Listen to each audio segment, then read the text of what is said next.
Assalamualaikum warahmatullahi wabarakatuh. Kami dari kelompok 5 akan mempresentasikan hasil kerja kelompok kami tentang Perjanjian Westphalia. Sebelum masuk ke dalam materi, perkenankan saya membacakan anggota kelompok terlebih dahulu. Yang pertama, Anissa Ramadhani NIM 051. Yang kedua, Feni Wulanda Mayanti NIM 092. Yang ketiga, Melansri Rahastri NIM 093. Yang keempat, Syafanindya Adia Rahman NIM 109. Yang kelima, Fitriah Khairul Widyaningrum NIM 112. Dan yang terakhir, Ahsin Muhammad Wildan NIM 117. Baik, kita langsung saja ke dalam materi. Yang pertama yaitu sumber hukum. Sumber hukum Perjanjian Westphalia. Setelah mengakhiri Perang Eropa selama 30 tahun, perdamaian Westphalia dianggap sebagai peristiwa penting dalam sejarah hukum internasional modern. Bahkan dianggap sebagai suatu peristiwa hukum internasional modern yang didasarkan atas negara-negara nasional. Hubungan internasional telah mengidentifikasi Perjanjian Perdamaian Westphalia ke dalam 3 prinsip utama. Prinsip yang pertama yaitu Perjanjian Westphalia yang sangat menjunjung tinggi nilai-nilai kedaulatan suatu negara dan hak dasar politik dalam menentukan nasib negaranya sendiri. Prinsip dasar yang kedua yaitu prinsip hukum kesetaraan antar negara. Kemudian, prinsip dasar yang terakhir yaitu prinsip non-intervensi suatu negara terhadap urusan internal negara lain. Hal ini menandakan bahwa sejak ditetapkannya Perjanjian Perdamaian Westphalia, suatu negara tidak dapat ikut campur dalam urusan internal negara lain yang dibatasi oleh prinsip kedaulatan.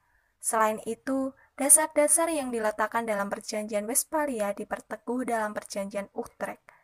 Dengan adanya perjanjian ini, maka diterimalah asas keseimbangan kekuatan sebagai asas politik internasional, sehingga memunculkan aturan-aturan baru, yaitu Perjanjian Westphalia menciptakan perkembangan baru dalam dunia diplomasi yang ditandai dengan adanya konsep national state.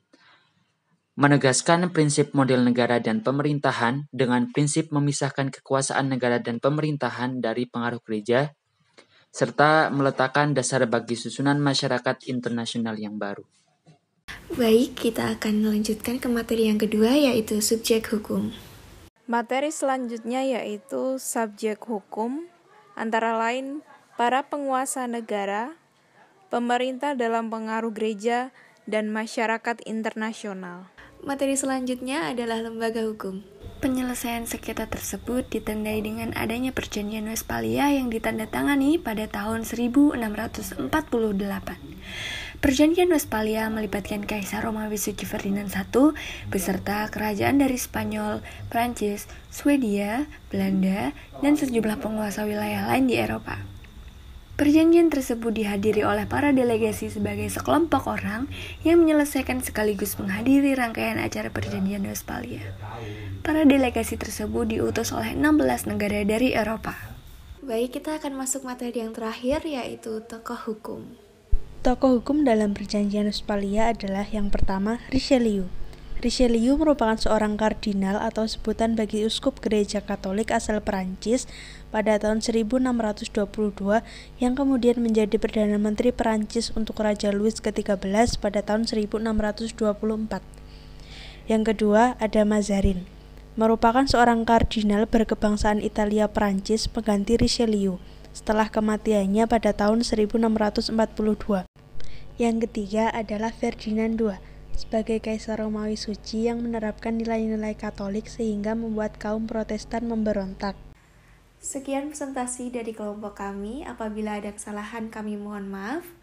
Terima kasih atas perhatiannya. Wassalamualaikum warahmatullahi wabarakatuh.